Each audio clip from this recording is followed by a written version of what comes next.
ଶିକ୍ଷାରେ ପ୍ରଶ୍ନପତ୍ର ଲିକ୍। ଶିକ୍ଷାରେ ପ୍ରଶ୍ନପତ୍ର ଲିକ୍ ସମସ୍ୟା ଓ ତା'ର ସମାଧାନ। ରାଉରକେଲା କଲେଜ ରାଉରକେଲା ଓ ଅଖିଳ ଭାରତୀୟ ସାହିତ୍ୟ ପରିଷଦ ରାଉରକେଲାର ଅଧ୍ୟାପକମାନଙ୍କ ମଞ୍ଚ ମନ୍ଥନ ଆୟୋଜିତ ଶିକ୍ଷାରେ ଉତ୍ତରଦାୟିତ୍ୱ ଏବଂ ପ୍ରଶ୍ନପତ୍ର ଲିକ୍ ସମସ୍ୟାର ସମାଧାନ ସମ୍ପର୍କରେ ଆଲୋଚନାଚକ୍ର କଲେଜ ପରିସରରେ ଅନୁଷ୍ଠିତ ହୋଇଯାଇଛି।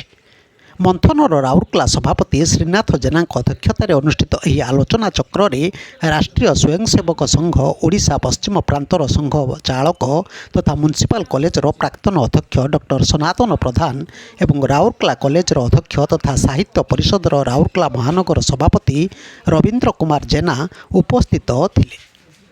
ଏହି କାର୍ଯ୍ୟକ୍ରମରେ ରଘୁନାଥପାଲି ବିଧାୟକ ଦୁର୍ଗାଚରଣ ତନ୍ତୀ, ବିଷୟ ବିଶେଷଜ୍ଞ ଭାବେ ଏନ୍ଆଇଟି ରାଉରକେଲାର ପ୍ରଫେସର ଦୁର୍ଗାପ୍ରସାଦ ମହାପାତ୍ର, ରାଜନୀତି ବିଜ୍ଞାନ ସହାୟକ ପ୍ରଫେସର ମନୋଜ କୁମାର ଦଳେଇ ଯୋଗ ଦେଇଥିଲେ। ମନ୍ଥନର ସଭାପତି ଶ୍ରୀନାଥ ଜେନାଙ୍କ ସଂଯୋଜନାରେ ଆୟୋଜିତ ଏହି କାର୍ଯ୍ୟକ୍ରମରେ ଅନ୍ୟମାନଙ୍କ ମଧ୍ୟରେ ସାଧାରଣ ସମ୍ପାଦକ ଡକ୍ଟର ବିଶ୍ୱନାଥ ପରିଜା, ସମ୍ପାଦକ ସୁଶାନ୍ତ ପଟେଲ, ପ୍ରଫେସର ପିୟୁଷ ରଞ୍ଜନ ଦାସ, ସୂର୍ଯ୍ୟକାନ୍ତ ଦାସ, କରୁଣାକର ପାଟଶାଣୀ, ଗଜେନ୍ଦ୍ରନାଥ ଦାସ, ପ୍ରୀତମ ସାମଲ, ସମୀର କୁମାର ସାହୁ, ଡକ୍ଟର ରବୀନ୍ଦ୍ର ବାରିକ, ଆସ୍ତିକ ବାରିକ ପ୍ରମୁଖ ଯୋଗ ଦେଇ ଆଲୋଚ୍ୟ ବିଷୟ ପ୍ରସଙ୍ଗରେ ମତ ଦେଇଥିଲେ।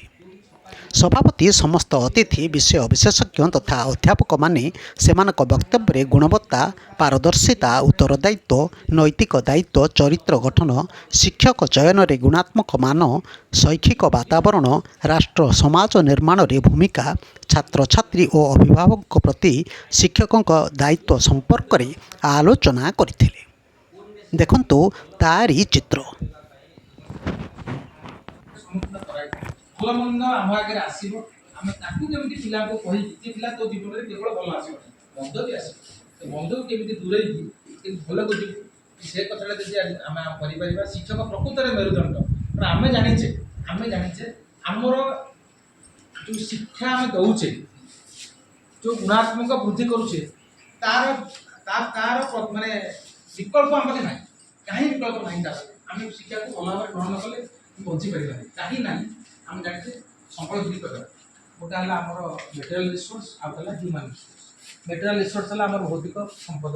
ଭୌତିକ ସମ୍ପଦ ଯେ କୋଇଲା କୁହନ୍ତୁ, ତେଲ କୁହନ୍ତୁ, ପଥର କୁହନ୍ତୁ, ଖଣି କୁହନ୍ତୁ, ଏଟା ବହୁତ ଲିମିଟେଡ୍, ବେଶୀ ଦିନ ଯିବ ନାହିଁ। କାରଣ ଆମର ପୃଥିବୀରେ ଆହୁରି 4.5 ବିଲିୟନ ଇୟର୍ସ ମିନିମମ୍ ଏଜ୍ ଅଛି। ବା ପେପର ଲିକ୍ ରୋକାଯାଇପାରିବ କେମିତି? 5 ବ୍ୟବସ୍ଥା। ଗୋଟେ ସରକାରୀ ସ୍ତରରୁ ଗୋଟେ ନିୟମ କାନୁନ ଯେଉଁ କରାଗଲା, ସେ ଗୋଟେ ବ୍ୟବସ୍ଥା, ଏବଂ ଗୋଟେ ବ୍ୟବସ୍ଥା ଭିତରେ ହେଲେ ଯେଉଁ ପ୍ରଶ୍ନପତ୍ର ତିଆରି କରୁଛନ୍ତି। ଦ୍ୱିତୀୟ ବ୍ୟବସ୍ଥା ଅଛି।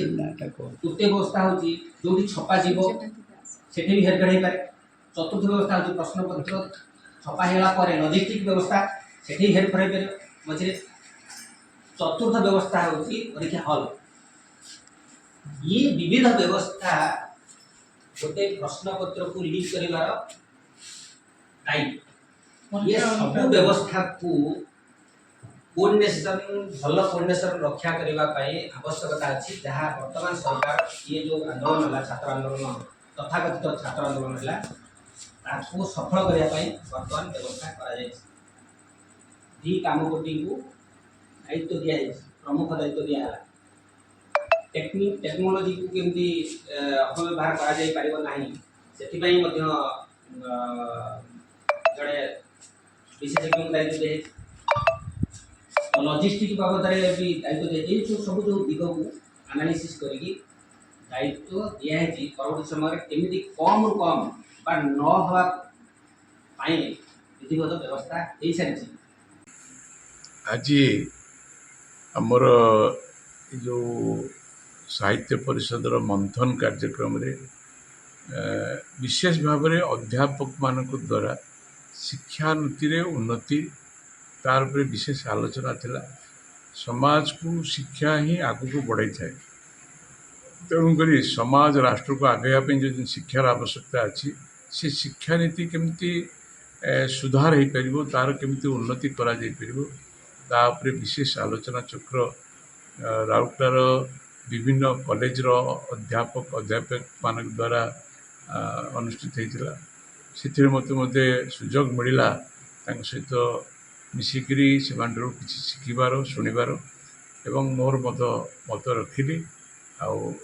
ଏହିଭଳି ଏକ ସୁଚିନ୍ତିତ ମତାମତ ଭାବରେ ସମସ୍ତଙ୍କ ଦ୍ୱାରା ଆଲୋଚନା ଚକ୍ର ମାଧ୍ୟମରେ ଶିକ୍ଷାକୁ କେମିତି ଉନ୍ନତି କରାଯାଇପାରିବ ଏବଂ ଶିକ୍ଷା ମାଧ୍ୟମରେ ଆମର ରାଷ୍ଟ୍ରକୁ କେମିତି ଉନ୍ନତି ପଥକୁ ନେବା ସହିତ ରାଉରକେଲାରେ ଶିକ୍ଷାରେ କେମିତି ଉନ୍ନତି କରାଯିବ ସେ ଉପରେ ଆର ସଫଳ ଉପଯୋଗ ହୋଇପାରିବ। ଧନ୍ୟବାଦ। ବ୍ୟୁରୋ ନ୍ୟୁଜ୍ ଓଡ଼ିଶା କଥା ୟୁଟ୍ୟୁବ୍ ଚ୍ୟାନେଲଟିକୁ ଆପଣମାନେ ଦେଖୁଛନ୍ତି, ମତାମତ ଦିଅନ୍ତୁ, ଲାଇକ୍ କରନ୍ତୁ, ସବସ୍କ୍ରାଇବ୍ କରନ୍ତୁ ଓ ସେୟାର ମଧ୍ୟ କରନ୍ତୁ।